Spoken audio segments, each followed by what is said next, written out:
Assalamualaikum warahmatullahi wabarakatuh. Perkenalkan, nama saya Sri Manfangati dengan NIM 20174051006. Saya dari kelas 4 PGMIC. Di sini saya akan menjelaskan mengenai paradigma konstruktivisme beserta contoh studi kasus berdasarkan aspek ontologi, epistemologi, dan metodologi. Yang pertama, saya akan menjelaskan apa itu paradigma. Paradigma adalah cara pandang orang terhadap diri dan lingkungannya yang akan mempengaruhinya dalam berpikir, bersikap, dan bertingkah laku.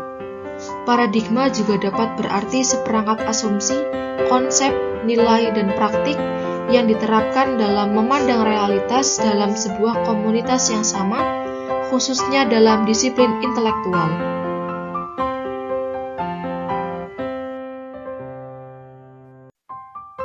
Menurut Stephen Covey, paradigma adalah cara kita memandang sesuatu, pandangan kita, kerangka acuan kita, atau keyakinan kita. Paradigma adalah seperti kacamata. Stephen Covey merangkum bahwa ada 3 paradigma pada umumnya. Paradigma tentang diri sendiri, paradigma tentang orang lain, dan paradigma tentang kehidupan.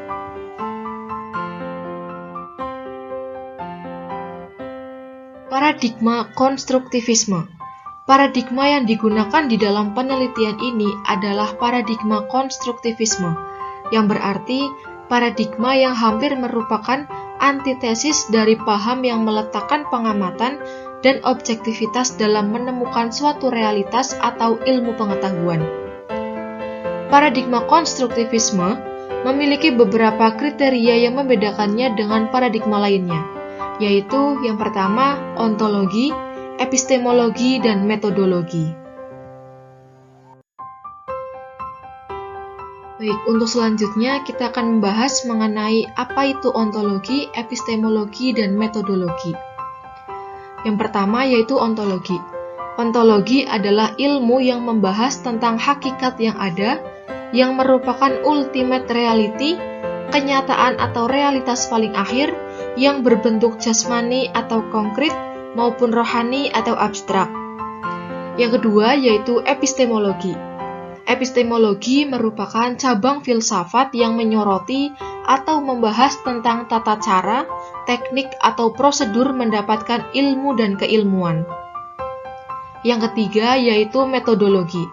Metode, menurut Sen dalam Surya Sumantri, merupakan suatu prosedur atau cara mengetahui sesuatu yang mempunyai langkah-langkah yang sistematis. Yang berikutnya adalah alasan mengambil jurnal penelitian. Sebagai salah satu kasus penelitian yang akan dianalisis dengan menggunakan paradigma konstruktivisme ini, saya mengambil studi kasus melalui jurnal pendidikan dengan judul Implementasi Model Pembelajaran Interaksi Sosial untuk Meningkatkan Karakter Peserta Didik. Dan penelitian ini termasuk ke dalam paradigma konstruktivisme dan juga mencakup aspek ontologi, epistemologi, dan metodologi.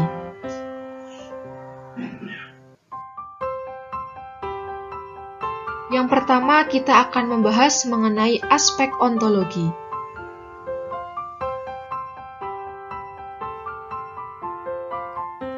Secara ontologi, dalam jurnal ini membahas mengenai implementasi model pembelajaran, interaksi sosial untuk meningkatkan karakter peserta didik, di mana objek penelitiannya yaitu peran model pembelajaran interaksi sosial dalam meningkatkan karakter peserta didik. Dan subjek penelitiannya yaitu peserta didik yang akan diajarkan tentang bagaimana bersikap dan menghadapi kondisi masyarakat sosial yang ada. Latar belakang dari penelitian ini yaitu di mana model pembelajaran merupakan salah satu hal yang sangat penting di dalam proses kegiatan belajar mengajar untuk menunjang keberhasilan belajar. Tujuan pembelajaran interaksi sosial menitik beratkan bagaimana peserta didik dapat memahami kebersamaan dan mengerti kehidupan bersama di masyarakat atau learning to live together. Setiap peserta didik tidak bisa memisahkan dirinya dari interaksi dengan orang lain. Dengan pembelajaran interaksi sosial ini, peserta didik akan mengerti dan memahami makna hubungan interaksi sosial dan kehidupan sosial.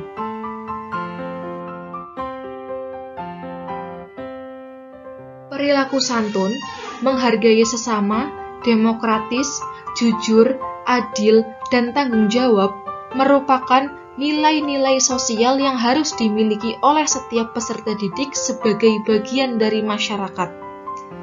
Pada kenyataannya, masih banyak peserta didik yang masih kurang menaruh perhatian terhadap nilai-nilai karakter seperti sopan santun, kurang berbagi dengan sesama, kurang memiliki rasa hormat, egois dalam bersikap, masa bodoh dengan lingkungannya, dan tidak berempati dengan sesamanya.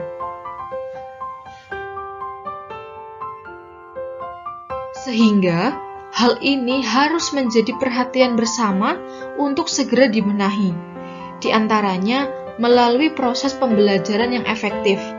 Salah satu hal yang dapat ditempuh dalam pendidikan karakter yaitu dengan menggunakan model pembelajaran interaksi sosial.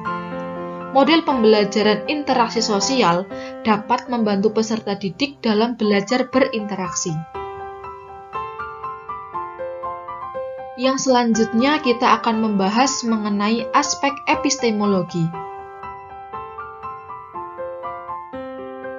Secara epistemologi, penelitian ini berlandaskan pada paradigma konstruktivisme dengan pendekatan yang digunakan yaitu deskriptif kualitatif dengan pendekatan kepustakaan atau library research, di mana maksudnya adalah peneliti melakukan penelusuran dan kajian terhadap literatur berupa jurnal, buku tulis, dan karya tulis ilmiah yang relevan dengan topik kajian dengan tujuan penelitian untuk memaparkan secara lebih rinci, valid, lebih detail, mendalam, dan cermat mengenai penerapan model pembelajaran interaksi sosial untuk meningkatkan karakter peserta didik.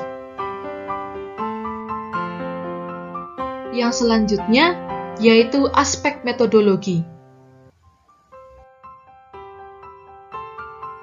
Secara metodologi, cara yang ditempuh peneliti untuk memperoleh data yang dibutuhkan yaitu dengan membuat rumusan masalah yang terkait dengan kasus yang akan diteliti. Di dalam penelitian ini, peneliti menggunakan penelitian kualitatif dalam paradigma konstruktivisme.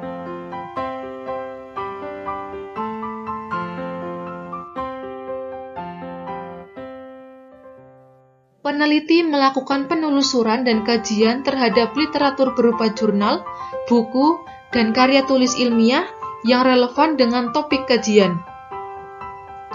Tujuan penelitian untuk memaparkan secara lebih rinci, valid, lebih detail, mendalam, dan cermat mengenai penerapan model pembelajaran interaksi sosial untuk meningkatkan karakter peserta didik.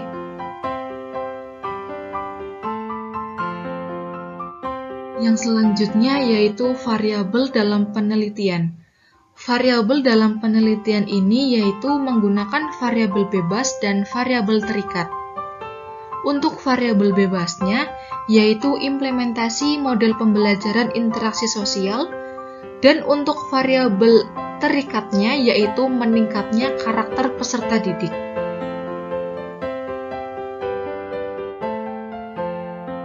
Dengan menggunakan metode kualitatif dan pendekatan kepustakaan ini, peneliti dapat dengan leluasa memahami dan menganalisa melalui kajian yang kritis dan sistematis tentang pentingnya penerapan model pembelajaran interaksi sosial untuk meningkatkan karakter peserta didik.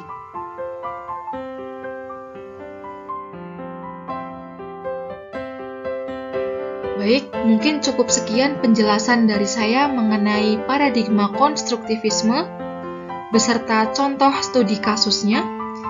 Semoga apa yang telah kita bahas dapat bermanfaat bagi kita semua. Kurang lebihnya saya mohon maaf.